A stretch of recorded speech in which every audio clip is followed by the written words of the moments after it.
밤새 뒤척이다가 새벽 4시에 눈을 뜨셨나요? 머릿속은 온통 걱정뿐이고 심장은 두근거리고 내일 일이 자꾸만 불안해서 잠을 이룰 수가 없으셨죠? 지금 이 순간에도 어떤 분은 자녀 문제로 가슴을 졸이고 계시고 어떤 분은 건강 염려로 밤잠을 설치시며 또 어떤 분은 경제적 어려움 앞에서 막막함을 느끼고 계실 겁니다. 저는 지난 30년 동안 목회를 하면서 수없이 많은 분들을 만났습니다. 그분들의 가장 큰 고민이 무엇이었는지 아십니까? 바로 걱정을 내려놓지 못하는 것이었습니다. 머리로는 하나님께 맡겨야 한다는 걸 알지만 마음은 자꾸만 불안에 사로잡히는 거예요. 기도는 하는데 걱정은 사라지지 않고 말씀은 읽는데 평안은 찾아오지 않습니다. 그런데 오늘 제가 여러분께 정말 중요한 5가지를 나눠드리려고 합니다. 첫 번째는 감사로 시작하는 기도입니다. 두 번째는 구체적으로 말씀드리는 기도입니다. 세 번째는 하나님의 뜻을 구하는 기도이고 네 번째는 믿음으로 맡기는 기도입니다. 그리고 5번째는 하나님의 평안을 누리는 기도입니다. 이 5가지만 제대로 실천하신다면 여러분의 걱정은 반드시 사라질 것입니다. 밤에 편히 주무실 수 있을 것이고 아침에 일어날 때 두려움 대신 기대감으로 하루를 시작하실 수 있을 겁니다. 성경은 분명히 말씀하십니다. 빌립보서 4장 6절에서 7절 말씀입니다. 아무것도 염려하지 말고 다만 모든 일에 기도와 간구로 너희 구할 것을 감사함으로 하나님께 아뢰라. 그리하면 모든 지각에 뛰어난 하나님의 평강이 그리스도 예수 안에서 너희 마음과 생각을 지키시리라. 자, 그럼 지금부터 하나씩 자세히 살펴보겠습니다. 첫 번째로 감사로 시작하는 기도입니다. 여러분, 걱정이 생길 때 우리는 보통 어떻게 기도하시나요? 대부분 이렇게 기도합니다. 하나님, 이 문제를 해결해 주세요. 하나님, 저 좀 도와주세요. 하나님, 이 걱정 좀 없애주세요. 물론 이런 기도가 잘못된 건 아닙니다. 하지만 성경은 더 좋은 방법을 알려주십니다. 바로 감사함으로 아뢰는 것입니다. 빌립보서 4장 6절을 다시 보시면 너희 구할 것을 감사함으로 하나님께 아뢰라고 말씀하십니다. 구하기 전에 먼저 감사하라는 거예요. 이게 정말 중요합니다. 왜 감사로 시작해야 할까요? 감사는 우리의 시선을 바꿔놓습니다. 걱정에 사로잡혀 있을 때 우리 눈에는 문제만 보입니다. 안 좋은 것만 보이고 부족한 것만 보이고 불안한 것만 보입니다. 그런데 감사하기 시작하면 우리 눈에 하나님이 보이기 시작합니다. 제가 상담했던 한 집사님 이야기입니다. 그분은 사업이 어려워져서 빚이 점점 늘어나고 있었습니다. 매일 밤 걱정으로 잠을 못 이루시고 기도를 해도 평안이 오지 않았습니다. 그때 제가 이렇게 권면해 드렸어요. 일주일만 감사 기도를 먼저 해보십시오. 문제를 아뢰기 전에 하나님이 주신 것들을 먼저 감사해 보세요. 처음에는 어색해 하셨습니다. 감사할 게 뭐가 있냐고 하셨어요. 그래도 시작하셨습니다. 하나님 감사합니다. 오늘도 살아 숨쉬게 하시니 감사합니다. 가족이 건강하게 하시니 감사합니다. 지금까지 저를 버리지 않으셨으니 감사합니다. 이렇게 매일 감사를 먼저 드리셨어요. 그런데 놀라운 일이 일어났습니다. 일주일 후에 그분이 제게 오셔서 눈물을 흘리시며 말씀하셨습니다. 목사님, 제가 이제야 알았습니다. 제가 얼마나 많은 것을 받았는지 이제야 보이기 시작합니다. 문제만 보느라 하나님을 보지 못했습니다. 여러분, 이게 감사의 능력입니다. 감사는 우리를 문제에서 하나님께로 시선을 옮겨 놓습니다. 감사하면 문제가 작아 보입니다. 감사하면 하나님이 크게 보입니다. 감사하면 불안이 사라지고 평안이 찾아옵니다. 그렇다면 구체적으로 어떻게 해야 할까요? 오늘부터 이렇게 해보십시오. 걱정거리를 가지고 기도하실 때 먼저 3분만 감사 시간을 가지세요. 하나님이 지금까지 해주신 일들을 하나하나 떠올리며 감사하는 겁니다. 건강 문제로 걱정이신가요? 그럼 먼저 지금까지 숨쉬게 하신 것, 밥 먹을 수 있게 하신 것, 걸을 수 있게 하신 것을 감사하세요. 자녀 문제로 걱정이신가요? 그럼 먼저 그 자녀를 주신 것, 지금까지 키울 수 있게 하신 것, 함께 살아갈 수 있게 하신 것을 감사하세요. 감사로 시작하는 순간 여러분의 기도는 달라집니다. 불평의 기도가 아니라 믿음의 기도가 되고, 초조한 기도가 아니라 평안한 기도가 되며, 의심의 기도가 아니라 확신의 기도가 됩니다. 이것이 바로 걱정을 하나님께 맡기는 첫 번째 실천입니다. 두 번째로 구체적으로 말씀드리는 기도입니다. 많은 분들이 기도할 때 막연하게 기도하십니다. 하나님, 축복해 주세요. 하나님, 도와주세요.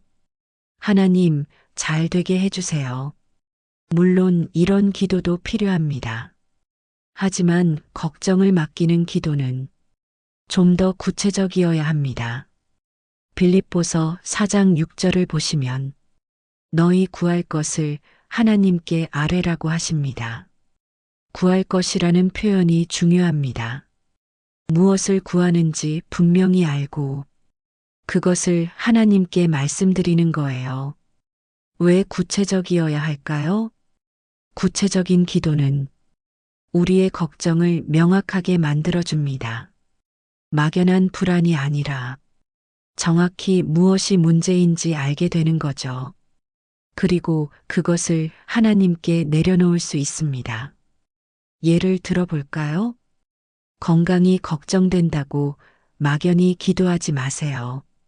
정확히 무엇이 걱정되는지 말씀드리는 겁니다. 하나님, 다음 주 검사 결과가 걱정됩니다. 나쁜 결과가 나올까봐 두렵습니다. 이 두려움을 주님께 맡깁니다. 이렇게 구체적으로 말씀드리세요. 자녀가 걱정된다면 이렇게 기도하세요. 하나님, 우리 아이가 친구 관계에서 상처받은 것 같습니다.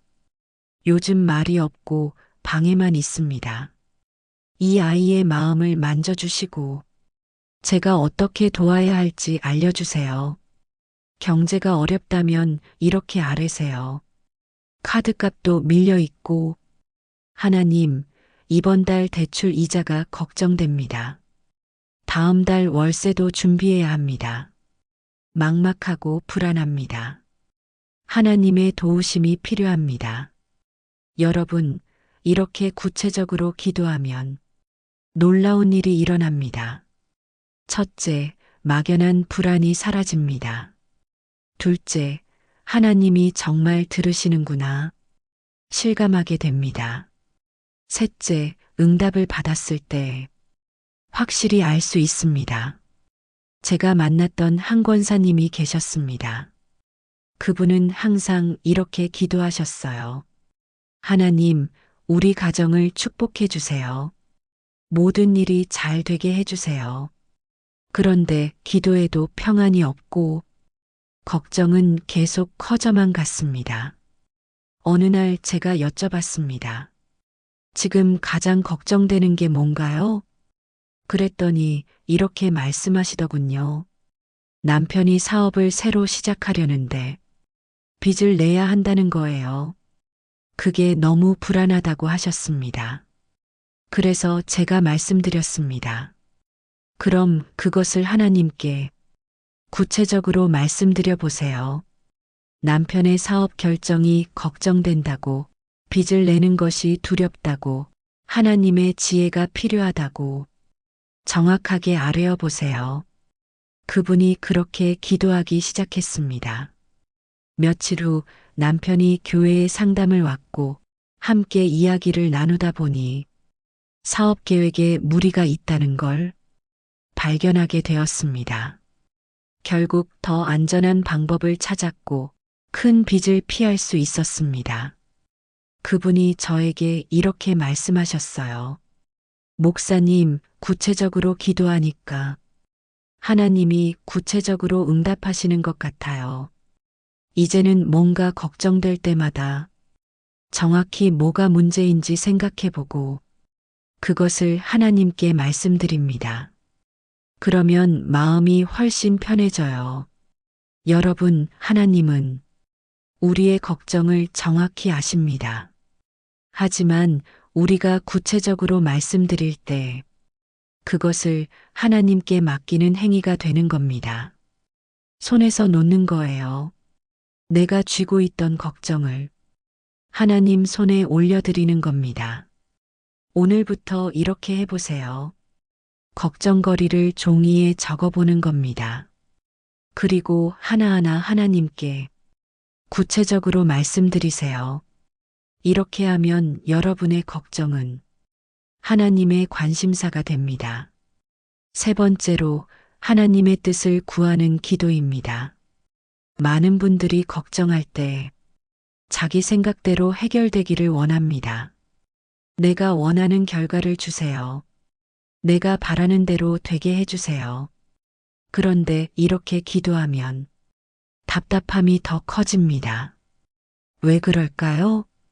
우리는 미래를 모릅니다. 무엇이 우리에게 정말 좋은 건지 알 수가 없어요. 지금 이루어지기를 바라는 것이 나중에 보면 독이 될 수도 있고, 지금 피하고 싶은 것이 나중에 보면 약이 될 수도 있습니다. 그래서 우리는 하나님의 뜻을 구해야 합니다. 내 생각대로가 아니라 하나님의 최선을 구하는 거예요. 이것이 진짜 걱정을 내려놓는 방법입니다. 예수님도 이렇게 기도하셨습니다. 겟세마네 동산에서 십자가를 앞두고 예수님은 말씀하셨어요. 마태복음 26장 39절입니다. 내 아버지여, 만일 할만하시거든 이 잔을 내게서 지나가게 하옵소서. 그러나 나의 원대로 마시옵고 아버지의 원대로 하옵소서. 여러분, 예수님도 원하는 게 있으셨습니다. 십자가의 고통을 피하고 싶으셨어요. 하지만 더 중요한 것을 구하셨습니다. 바로 아버지의 뜻입니다. 우리도 마찬가지입니다. 걱정되는 일 앞에서 우리의 원함을 말씀드려도 됩니다. 하지만 마지막에는 이렇게 기도해야 합니다. 그러나 제 뜻대로가 아니라 하나님의 뜻대로 하소서. 제가 아는 한 집사님 이야기입니다. 아들이 대학 입시를 앞두고 있었는데 본인이 원하는 대학에 가고 싶어 했습니다. 집사님도 아들이 그 대학에 가기를 간절히 바라셨어요. 매일 그것을 위해 기도하셨습니다. 그런데 결과는 달랐습니다. 원하던 대학에 떨어지고 다른 대학에 합격했습니다. 집사님은 너무 실망하셨고 아들도 좌절했습니다. 왜 하나님은 기도를 들어주지 않으셨을까? 왜 우리를 이렇게 힘들게 하시나? 그런데 시간이 지나고 보니 하나님의 뜻을 알게 되었습니다. 그 대학에서 아들은 정말 좋은 교수님을 만났고 자신의 진짜 재능을 발견했습니다. 그리고 지금은 그 분야에서 행복하게 일하고 있습니다. 집사님이 고백하셨습니다. 그때 우리가 원하던 대학에 갔다면 아들은 자기 길을 찾지 못했을 거예요. 하나님은 우리를 더 잘 아시는구나. 하나님의 뜻이 최선이구나. 이제는 확신합니다. 여러분, 걱정을 맡긴다는 것은 결과까지 맡기는 것입니다. 내가 원하는 결과가 아니라 하나님이 주시는 결과를 받아들이는 거예요. 이게 진짜 믿음입니다. 그렇다면 어떻게 기도해야 할까요? 이렇게 기도해 보세요. 하나님, 제가 지금 이것 때문에 걱정됩니다. 제가 원하는 것은 이렇게 되는 것입니다. 하지만 저보다 하나님이 더 잘 아십니다. 제 뜻보다 하나님의 뜻이 이루어지길 원합니다. 하나님이 가장 좋은 것으로 채워주시길 믿습니다. 이렇게 기도하면 우리 마음이 달라집니다. 결과를 통제하려는 마음에서 하나님을 신뢰하는 마음으로 바뀝니다. 내 힘으로 해결하려는 조급함에서 하나님의 때를 기다리는 여유로 바뀝니다. 로마서 8장 28절을 기억하십시오. 우리가 알거니와 하나님을 사랑하는 자, 곧 그의 뜻대로 부르심을 입은 자들에게는 모든 것이 합력하여 선을 이루느니라. 이 말씀이 무엇입니까? 하나님은 모든 것을 우리의 유익을 위해 사용하신다는 겁니다. 지금 이해되지 않는 일도, 지금 힘든 일도 하나님은 선을 이루시는데 사용하십니다. 그러니 걱정을 맡기고 하나님의 뜻을 구하십시오. 내 계획대로 안 되어도 괜찮습니다. 하나님의 계획이 더 좋으니까요. 내가 원하는 게 안 이루어져도 괜찮습니다. 하나님이 더 좋은 것을 주실 테니까요. 네 번째로 믿음으로 맡기는 기도입니다. 기도는 했는데 계속 걱정하는 분들이 많습니다. 하나님께 말씀드리긴 했지만 마음은 여전히 불안한 거예요. 혹시 안 되면 어떡하나? 정말 하나님이 들으실까? 이렇게 의심하고 걱정합니다. 그런데 이건 진짜 맡긴 게 아닙니다. 택배를 보낼 때 생각해 보세요. 택배를 택배 기사님께 맡겼으면 그 다음엔 믿고 기다리잖아요. 맡기고 나서도 계속 내가 배송해야 하나 고민하지 않습니다. 맡겼으니까 그분이 배달해 주실 거라고 믿는 거예요. 기도도 마찬가지입니다. 하나님께 맡겼으면 그 다음은 믿고 기다려야 합니다. 맡겼으니까 하나님이 하실 거라고 확신해야 합니다. 베드로전서 5장 7절이 뭐라고 합니까? 너희 염려를 다 주께 맡기라. 이는 그가 너희를 돌보심이라. 하나님이 돌보신다고 약속하십니다. 우리가 맡기면 하나님이 책임지신다는 겁니다. 그런데 많은 분들이 맡겼다가 다시 가져옵니다. 기도는 했는데 또 걱정이 되는 거예요. 그럼 또 기도하고 또 걱정하고 이런 식으로 반복합니다. 제가 만났던 한 권사님이 그랬습니다. 남편이 갑자기 회사에서 해고를 당했어요. 나이도 있으시고 다시 취업하기 쉽지 않은 상황이었습니다. 권사님은 매일 기도했습니다. 하나님, 남편이 일자리를 찾게 해주세요. 그런데 기도하고 나서도 계속 불안했습니다. 어떡하지? 이렇게만 생각했어요. 잠도 못 자고 밥도 못 먹었습니다. 기도는 했지만 마음에 평안이 없었습니다. 그때 제가 이렇게 여쭤봤습니다. 정말 하나님께 맡기셨습니까? 아니면 하나님께 말씀드리고 여전히 본인이 쥐고 계신 건가요? 권사님이 깨달았습니다. 아, 제가 진짜로 맡기지 못했구나. 말로만 맡겼지. 마음으로는 내가 쥐고 있었구나. 그날부터 권사님은 기도를 다르게 하셨습니다. 하나님, 이 문제를 주님께 완전히 맡깁니다. 제가 더 이상 붙잡지 않겠습니다. 주님이 가장 좋은 때에 가장 좋은 방법으로 해결해 주실 것을 믿습니다. 이렇게 기도하고 정말로 손을 놓으셨습니다. 그러자 신기하게도 마음의 평안이 찾아왔습니다. 불안이 사라지고 잠도 잘 주무시게 되었습니다. 그리고 2달 후에 남편이 더 좋은 직장을 얻었습니다. 이전 회사보다 조건도 좋았고 집에서도 가까웠습니다. 권사님이 간증하셨습니다. 하나님은 제가 진짜로 맡길 때까지 기다리셨던 것 같아요. 제가 붙잡고 있을 때는 하나님이 일하실 수 없으셨던 거예요. 손을 놓으니까 하나님이 일하셨습니다. 여러분, 이게 믿음입니다. 믿음으로 맡긴다는 것은 손을 놓는 겁니다. 내 힘으로 어떻게 해보려는 걸 멈추고 하나님께 완전히 맡기는 거예요. 히브리서 11장 1절을 보십시오. 믿음은 바라는 것들의 실상이요. 보이지 않는 것들의 증거니 아직 안 보이지만 믿음으로 확신하는 겁니다. 하나님이 하실 거라고 믿는 거예요. 그렇다면 구체적으로 어떻게 해야 할까요? 오늘 이렇게 해보십시오.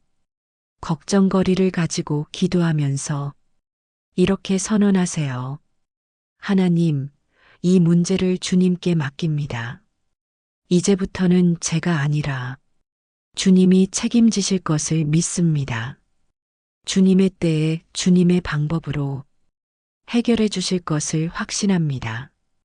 그리고 그 다음부터는 걱정이 올라올 때마다 이렇게 말하세요.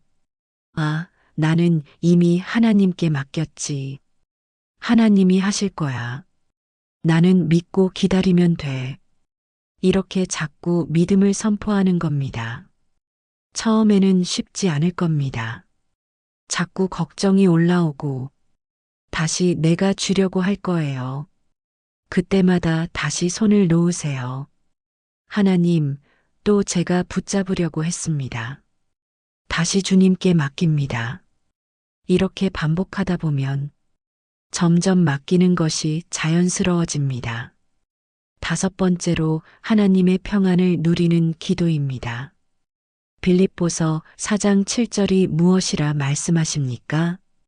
그리하면 모든 지각에 뛰어난 하나님의 평강이 그리스도 예수 안에서 너희 마음과 생각을 지키시리라. 이게 결론입니다. 우리가 앞에 4가지를 실천하면 하나님의 평강이 우리를 지킨다는 겁니다. 모든 지각에 뛰어난 평강. 이게 무슨 뜻입니까?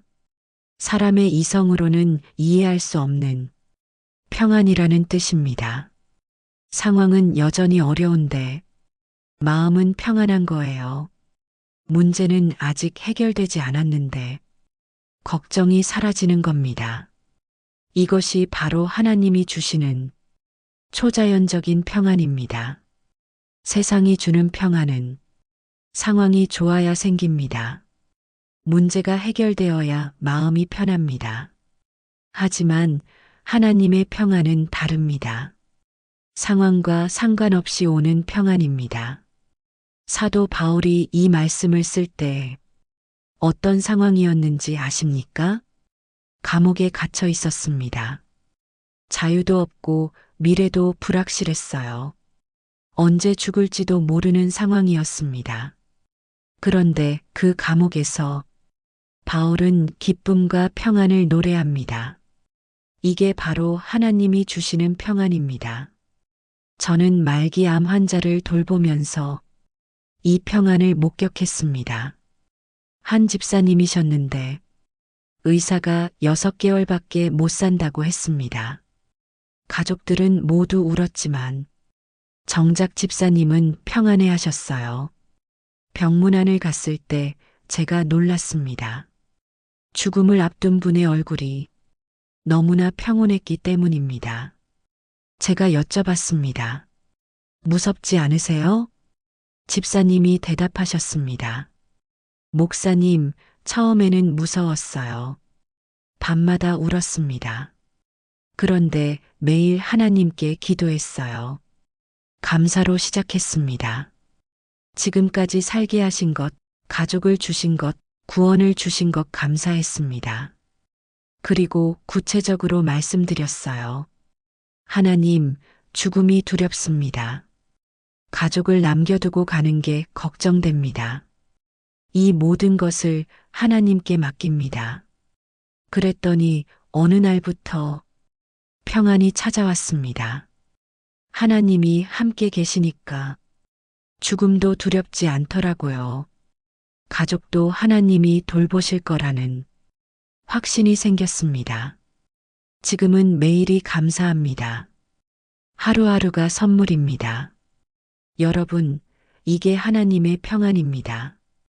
죽음 앞에서도 평안할 수 있는 그 놀라운 평안입니다. 우리의 작은 걱정쯤이야 얼마나 쉽게 이기실 수 있겠습니까? 그렇다면 이 평안을 어떻게 누릴까요? 첫째, 기도하고 나서 평안을 기대하세요. 하나님이 주실 거라고 믿으세요. 둘째, 평안이 올 때까지 기도하세요. 포기하지 마세요. 셋째, 평안이 오면 감사하세요. 그리고 그 평안을 지키세요. 요한복음 14장 27절에서 예수님이 말씀하십니다. 평안을 너희에게 끼치노니 곧 나의 평안을 너희에게 주노라. 내가 너희에게 주는 것은 세상이 주는 것과 같지 아니하니라. 너희는 마음에 근심하지도 말고 두려워하지도 말라. 예수님의 평안입니다. 세상이 줄 수 없는 평안입니다. 상황이 바뀌지 않아도 마음이 편안한 평안입니다. 문제가 남아 있어도 걱정이 사라지는 평안입니다. 이 평안은 우리 마음과 생각을 지킵니다. 불안한 생각이 들어오지 못하게 막습니다. 걱정이 우리를 공격하지 못하게 합니다. 하나님의 평안이 우리 주위를 성벽처럼 둘러싸는 거예요. 제가 만난 한 청년이 있었습니다. 취업 준비를 3년째 하고 있었어요. 친구들은 다 취업했는데 자기만 안 되니까 너무 불안했습니다. 매일 걱정으로 잠을 설쳤고 우울증까지 생기려고 했습니다. 그때 이 청년이 이 5가지를 실천하기 시작했습니다. 감사로 기도를 시작했고 구체적으로 하나님께 말씀드렸으며 하나님의 뜻을 구했고 믿음으로 맡겼습니다. 그랬더니 놀라운 일이 일어났습니다. 취업이 된 게 아니라 마음의 평안이 온 겁니다. 아직 취업은 안 됐지만 걱정이 사라졌어요. 하나님이 가장 좋은 때에 가장 좋은 곳으로 보내주실 거라는 확신이 생겼습니다. 그리고 2달 후에 정말로 좋은 회사에 합격했습니다. 청년이 간증했습니다. 취업보다 더 큰 선물을 받았어요. 하나님의 평안을 경험한 것입니다. 이제는 어떤 문제가 와도 이 평안이 있으니까 두렵지 않습니다. 여러분도 이 평안을 누리실 수 있습니다. 오늘부터 이 5가지를 실천하세요. 감사로 시작하고 구체적으로 말씀드리고 하나님의 뜻을 구하고 믿음으로 맡기고 평안을 누리세요. 오늘 우리가 나눈 5가지 기억하시죠? 첫째, 감사로 시작하는 기도. 걱정보다 먼저 감사하십시오. 둘째, 구체적으로 말씀드리는 기도. 막연하게 말고 정확하게 아뢰십시오. 셋째, 하나님의 뜻을 구하는 기도. 내 뜻보다 하나님의 뜻을 구하십시오. 넷째, 믿음으로 맡기는 기도. 완전히 손을 놓고 하나님께 맡기십시오. 다섯째, 하나님의 평안을 누리는 기도. 상황이 아니라 하나님을 바라보십시오. 이 말씀이 은혜 되셨다면 좋아요 버튼 눌러주시고 댓글로 여러분의 간증도 나눠주세요. 어떤 걱정을 하나님께 맡기셨는지, 어떤 평안을 경험하셨는지 함께 나누면 더 큰 은혜가 될 겁니다. 그리고 구독하시면 더 많은 말씀으로 은혜 받으실 수 있습니다. 여러분, 지금 이 순간에도 어떤 걱정이 마음을 짓누르고 있나요? 잠 못 이루는 밤을 보내고 계신가요? 불안이 가슴을 조이고 있나요? 이제 그 걱정을 내려놓으세요. 혼자 짊어지려고 하지 마세요. 하나님은 지금도 여러분을 보고 계십니다. 여러분의 눈물을 아시고 여러분의 한숨을 들으시며 여러분의 고통을 함께 느끼고 계십니다. 그리고 이렇게 말씀하십니다. 내게로 오라. 내 짐을 내게 맡기라. 내가 너를 쉬게 하리라. 여러분은 혼자가 아닙니다. 하나님이 함께 하십니다. 여러분이 감당할 수 없는 일은 하나님이 감당하십니다. 여러분이 해결할 수 없는 문제는 하나님이 해결하십니다. 오늘 밤 잠자리에 들기 전에 이 5가지 기도를 해보세요. 감사로 시작하고 구체적으로 말씀드리고 하나님의 뜻을 구하고 믿음으로 맡기고 평안을 구하세요. 그러면 하나님의 평안이 여러분의 마음과 생각을 지킬 것입니다. 내일 아침 눈을 뜨실 때 여러분은 새로운 평안을 경험하실 겁니다. 걱정 대신 감사가, 불안 대신 평안이, 두려움 대신 확신이 여러분의 마음을 채울 것입니다. 하나님은 여러분을 사랑하십니다. 그 사랑이 오늘도 여러분을 감싸고 있습니다. 그 사랑 안에서 평안을 누리시길 바랍니다. 응원합니다. 함께해요. 사랑합니다.